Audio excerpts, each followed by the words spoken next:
સુરતના વેડ રોડ પર આવેલી જ્ઞાન ગંગા વિદ્યાલયમાં GCERT ગાંધીનગરના માર્ગદર્શન હેઠળ બેગલેસ ડેની ઉજવણી કરવામાં આવી।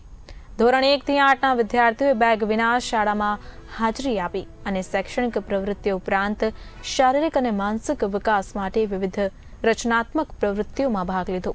આ દિવસ દરમિયાન વિદ્યાર્થીઓએ પુસ્તકો અને હોંચકાથી દૂર રહી નવી રીતે શીખવાની મજા માણી।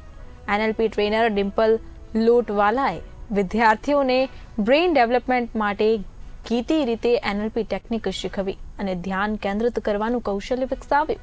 આ ઉપરાંત યોગાસન, રમતગમત, ગીત સંગીત, ડ્રિલ જેવી પ્રવૃત્તિઓ પણ યોજાઈ હતી, જેમાં વિદ્યાર્થીઓ ઉત્સાહપૂર્વક ભાગ લીધો। શિક્ષકો અને વાલીઓ પણ બાળકો સાથે જોડાઈ આ કાર્યક્રમને સફળ બનાવ્યો। બેગલેસ ડેનો મુખ્ય હેતુ વિદ્યાર્થીઓને ભણવાનું ભાર મુક્ત અને આનંદમય બનાવવાનો છે। જ્ઞાન ગંગા વિદ્યાલયે શિક્ષણમાં નવી દિશા તરફ સફળ પ્રયોગ કરી વિકાસમુખી અભિગમ અપનાવ્યો છે।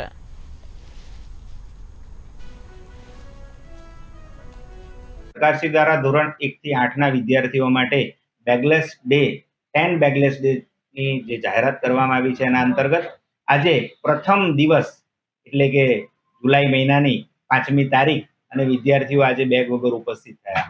વિદ્યાર્થીઓને રમવાની વાત આવે, શિક્ષણ સિવાયની કોઈ પણ પ્રવૃત્તિ કરવાની આવે એટલે એને વધારે મજા આવતી હોય છે ઘણીવાર। એવા જ પ્રકારની ખુશી આજે વિદ્યાર્થીઓના ચહેરા ઉપર જોવા મળી। શાળામાં વિદ્યાર્થીઓના શારીરિક અને માનસિક વિકાસ માટેની પ્રવૃત્તિઓ આજે બેગલેસ ડે નિમિત્તે કરવામાં આવી હતી। વિદ્યાર્થીઓને યોગા દ્વારા, શારીરિક કસરતો દ્વારા આ એક પ્રવૃત્તિની અંદર જોડીને એના માનસિક વિકાસ માટેનો પ્રયાસ કરવામાં આવ્યો, શારીરિક વિકાસ માટેનો પ્રયાસ કરવામાં આવ્યો। NLP trainer